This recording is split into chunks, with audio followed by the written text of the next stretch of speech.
So watch this.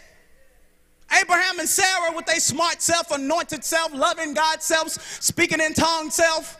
Watch this. They decided to come up with a plan B.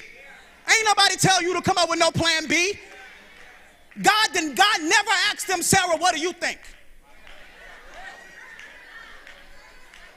He didn't say how you feel about this.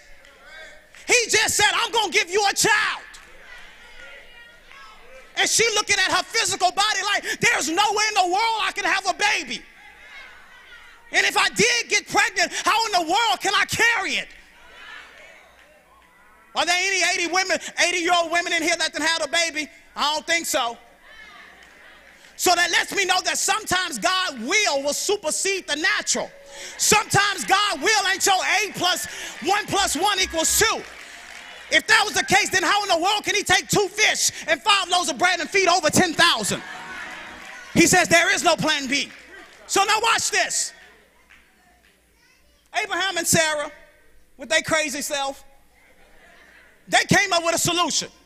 They say, since we can't do it, we're going to come out with a plan B. Since I can't open up my company, I'll go work for somebody. God say, ain't no plan B. Ain't no plan B. I can't afford school, so now I got to go work at McDonald's. That's plan B. Ain't no plan B. See, because when we start eliminating plan B and plan C, it makes us uncomfortable because now we really got to trust God. It puts us in uncomfortable situations because now when the folks out there turning off your lights, you really got to trust them because ain't no plan B. Plan B says I'll go ahead and sleep with him and get the money. Touch your neighbor and say, ain't no plan B.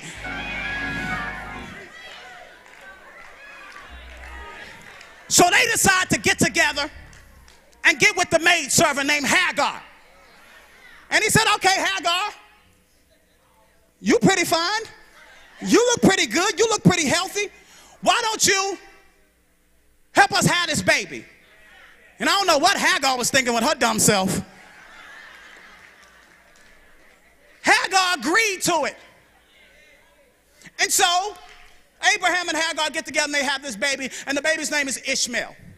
Well, the Bible never recorded that Ishmael was sick. The Bible never said that Ishmael had a speech impediment. The Bible never said anything about it. As a matter of fact, it looked like the promise. It smelled like the promise. It walked like the promise. But guess what? It was a lookalike. It was a promise lookalike. Some of y'all got some promise lookalikes because you couldn't wait on the will of God. You had a plan B. Now you got a promise lookalike. It looks like the car. It smells like the car. But God said, that ain't what I